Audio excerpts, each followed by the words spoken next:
I've always wanted to give a commencement speech, to talk at a graduation, and no one's ever asked me to give one. In, um, in high school, I ran to be valedictorian. It was an elected position at Lord Byng Secondary School, and I lost the election to Mark Shumka. I have hated Mark ever since. But then I realized this morning at Grace, we are honoring graduates, some of whom are here in person, some of whom we're honoring in absentia. And I thought to myself, well, we're honoring graduates. I'm wearing something that looks an awful lot like an academic robe. Why not take the opportunity and give the commencement speech I always wanted? So here goes.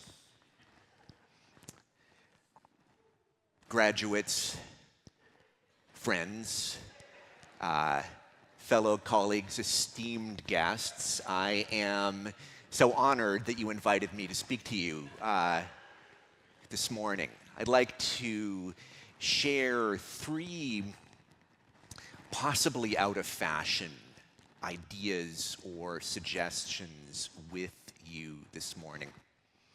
I'm a ways into life by this point, and 13 years ago doesn't seem like that long ago to me. I can remember what I was doing. I was still an adult 13 years ago, but I remember being in grade 12 and thinking back to 13 years beforehand when I had not yet started kindergarten, and that seemed like a chasm of time ago. The time before kindergarten, you can barely remember, right? Like that's at the fringes of your memory. Something is very different now that you will no longer be in school. And one of the signs of that will be when you make small talk with someone, when you run into someone at a party. One of the questions that you will no longer answer is, so what grade are you in? That's a question you've been answering for years, and it is now time to put that question down. And that leads me to my first possibly out of fashion suggestion for you, which is I suggest that you take on a practice which will help you navigate the changes and chances of this life. Changes and chances like graduating from high school and now being in a different category than before. We live in a ritually impoverished society. Graduation is actually unusual insofar as there's a fairly robust set of rituals around it, the graduation ceremony being the foremost among them, but there's also parties and cards that you send and that you receive, and perhaps special trips. I know at least one of our grads is on a special trip today. But other big changes in life don't really get named by ritual, at least not in the mainstream. The closest thing that we have to a coming-of-age ritual is getting a driver's license. And that's cool, but it doesn't really name the weight of moving out of childhood and into adulthood. Baby showers are lovely, but they don't name the gravitas that comes of taking on the name dad or mom. That is a huge change, a seismic shift. And later on in life, there's, at least in the mainstream, there isn't really a ritual that says, now you're an elder. At Bible study, we were talking about the oddity that I know and some of the other people knew of having no generation older than us now.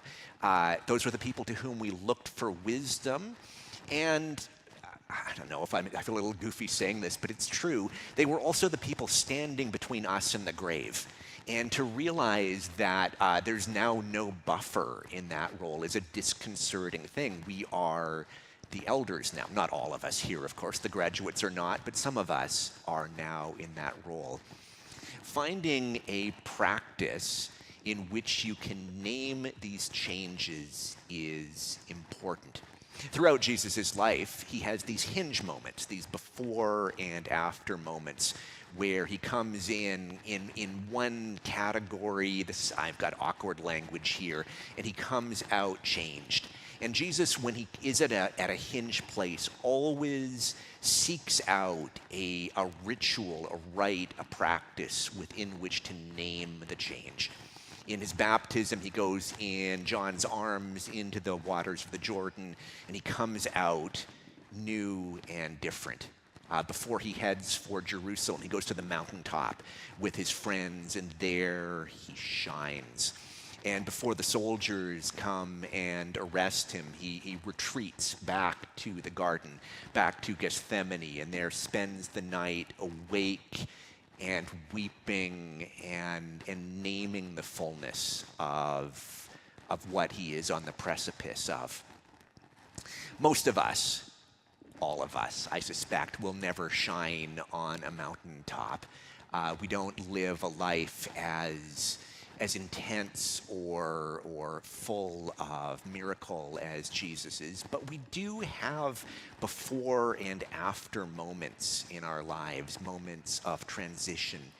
And I encourage you, I invite you to take on a practice that will give name to those, to say now something is different. In the church, we call those moments, we call some of them sacraments. Outward and visible signs of change. One of the reasons that I am right here, one of the reasons I am standing before you is that when our eldest child was born, a little more than 21 years ago, coming up on 22, I guess now, oh my goodness, I had a major God sighting. In Ami's birth, I caught a glimpse of divinity, a glimpse of God, and I was looking for a set of practices, symbols, road-tested rituals, and a community within which to respond to that experience. And I found that in the Episcopal tradition. As I have navigated beautiful things and hard things since then, I've been so grateful for this tradition. The church might be the last place you would look for a practice. I know we live in a season in which we are suspicious of church, but even church might be a place that has a capacity, a tradition to allow you to name the changes and chances of this life. Seek out a practice like that. And that brings me to my second, possibly out-of-fashion suggestion to you, which is deepen your apprenticeship with grief. So if we're a ritually impoverished society, we are also a society that is radically grief-phobic. We seek to avoid grief at all costs, to put it aside, to hide it away. We avoid people who are in grief, and when we are in grief ourselves, we often avoid other people as though we were doing them a courtesy. We have a popular name for this avoidance, which is called closure. I remember a few years ago, there was a major plane crash with considerable loss of life. And I don't think the wreckage was even cool. I think it was still hot with flames when a public official went on television and announced that he wished to help the survivors and their families find closure. This is a perverse announcement. If you've heard me speak at a funeral, you will likely have heard me say that the longer I live, the more I deepen my own apprenticeship with grief, the more convinced I am that the notion of closure is not merely unhelpful, but is actually destructive. Closure is horse-pucky. If there is someone whom you deeply love who is now gone, if there is a thing or a season in your own life that you love that is now gone, you are not going to close a door on that and put it away. This is not the goal of grieving. The goal of grieving is to be able to be fully alive even as the presence of absence remains. I was visiting with someone earlier this week, and he told me a story of a friend who is on the far side of a seismic grief. a lightning bolt loss in his life, a grief so great that it could destroy a person.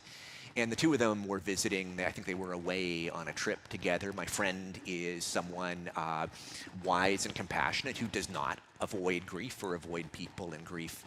And the griever said, ever since this loss, my heart has been broken open. And my friend interpreted these words as I might have interpreted these words had someone said such words to me. My friend said, I can understand how, with a loss like you've experienced, I can understand how it would now be hard to love anyone or anything. I could understand how you'd hang back in a way that you weren't before. And the person in grief said, oh no, that's not what I meant at all. I meant that now that my heart is broken open, I love people more deeply and more easily than I ever did before. This is someone who was allowing grief to be their teacher, allowing grief to invite them into fullness of life. My hunch is that the reason we're here on Earth is to learn how to be fully human. And I can't reduce this to a formula, but the more life I live, the more I am convinced that our apprenticeship with grief is an essential part of that learning. That in some way that we can't quite name or understand, we become grateful for our griefs. Now, that's not to say that I am glad that the people I love who have died are gone. I don't mean that at all. I wish they were still alive. I mean something more paradoxical than that, that I am grateful for the experience of being with the people whom I loved in their dying. I'm grateful for what I have learned in their grieving. Insofar as I am becoming more human, this grief is somehow necessary to me in that learning. This is very much part of Jesus's life. The people who say all life is suffering are seriously overstating the case. A lot of life is joy. A lot of life is delight. A lot of life is fun and ecstasy. One of my favorite verses in Scripture is the one that where Jesus says, the Son of Man comes eating and drinking, and you guys say, look, a glutton and a drunkard. Jesus likes food and wine so much that people give him heat for it. He delights in being alive, and he is fully present for his grief, weeping outside the tomb of his friend, and then later, we talked about the garden earlier, weeping in Gethsemane. He names the joy and the grief alike, and this is what allows him to grow in faith and ultimately gives him the capacity to face the cross. To attempt to deny grief, to attempt to find closure is, I've heard it likened to that game you maybe played as a child where you were in a swimming pool or the ocean and you tried to keep a ball underwater. Did anyone do that? It's fun, and it takes all of your attention to keep that ball down. And eventually you lose your grip and the ball goes ballistic and perhaps even hits you in the face. You can't keep the grief down forever, so bring it to the surface. Examine its contours. Wonder about what it has to teach you. Deepen your apprenticeship with the teacher that is grief. And the last, possibly out of fashion, suggestion for you this morning: find the thing to which you are called and then surrender to it absolutely. We live in a culture that prizes autonomy above pretty much anything else. Autonomy is in popular discussion, kind of our apex virtue. And autonomy is excellent in many ways. I am grateful to not live as my East German grandparents did under dictatorship. I'm grateful to not live in a situation where there is an unquestioned and unquestionable orthodoxy, and there are social and economic consequences and perhaps even violence as the consequence of questioning that orthodoxy. There's lots of ways in which I want to be autonomous. And autonomy taken to the extreme that we often take it in our culture leaves us saying, as Abel famously said, or Cain, excuse me, famously says of Abel, "Am I my brother's keeper?" We say to one another, "What need do I have of you?" As though who we are, as though the work of being human isn't something that we needed to do together. I was talking with a young person a couple of weeks ago, and she surprised me by saying that she was in a season in her life in which her great longing, her great calling, her great desire was to surrender absolutely to God. This is not language you hear a lot in the mainstream, and I was both surprised but also delighted to hear it. And I've been thinking about those words of hers ever since, and the words of the many people in our tradition who speak of surrender. And I realized or remembered that most, if not all, of the great joys in my life flow out of surrender. Most, or if not all, of the great joys in my life flow out of accepting limitation, out of limiting my autonomy. Think about marriage. It's an incredibly limiting institution.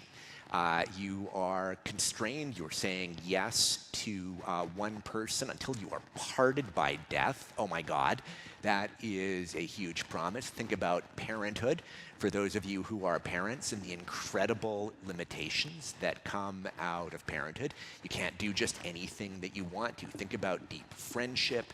Think about discipleship. Perhaps you have other examples you could plug in. All of these things are limiting, and all of them are invitations into joy, into meaning, into fellowship. I would say into freedom. I am most myself within these limitations, most the person whom God has called me to be within these constraints. I think it's Thomas Aquinas who said, every choice is a renunciation. And then Ron Rolheiser said, oh, Aquinas didn't go far enough. Every choice is 1,000 renunciations. When you choose to go to a particular college, you are choosing to not go to all these other colleges and not travel to Europe and not get a job on the railroad. There's a reason in science fiction, those movies, it's a big trope of trying out different lives because of different coincidences or different choices or different twists of fate, I suppose. And the constraint is what invites us into fullness of life. There's a celebrity, like, why do I know celebrity gossip? I have no idea why I know this, but for some reason I know some celebrity gossip. And there's a celebrity who's a little older than me who a lot of his peers are married, but he has a new girlfriend every sort of 3 to 6 months. And when you hear of someone like that, you might, for 5 minutes, say to yourself, oh, I envy that. I envy the excitement and the infatuation and the newness of that. But after 5 minutes, I should just speak for myself, but I suspect this is your experience as well. After 5 minutes, the penny drops and you say, oh, that's pathetic. I actually don't want that at all. To the joy in life is being known across the years by your friends, by your parents, by your children, by the people in your neighborhood, by your spouse. Saying yes and is lock in an expression that the kids use. That is really an expression. Okay, good. I'm relieved here. One of the problems with, I don't know if you know this, when you get ordained in the Anglican tradition, one of the promises you make as a priest is to use incredibly dated pop culture references.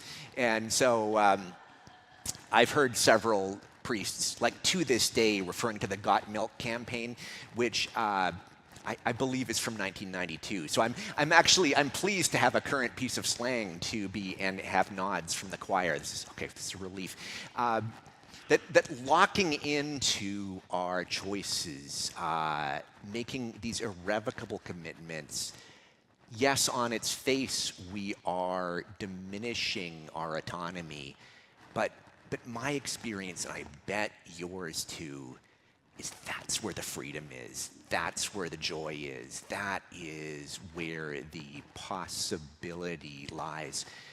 Frederick Buechner, probably his most famous words, says, the place where God calls you is the place where the world's deep hunger and your deep gladness intersect. So notice that. If you're wondering if you're called to a place, but it is not meeting the world's deep hunger, that may not be a calling. And if you are wondering about a calling, but you're miserable all the time in it, if there's no deep gladness, that may not be a calling. It's not to say that callings aren't sometimes hard. We talked about parenthood earlier. That is often hard. And on the whole, it is this place of deep hunger and deep gladness meeting together. So find that place where God is calling you and lock into it. Say yes, absolutely, surrender to it. Those are my three possibly out of fashion suggestions for you in this commencement speech. Although maybe a simpler way of expressing all of them is say yes to the example of Jesus.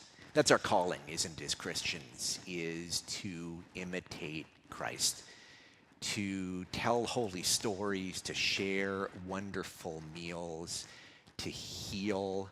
We hear these stories of healing today,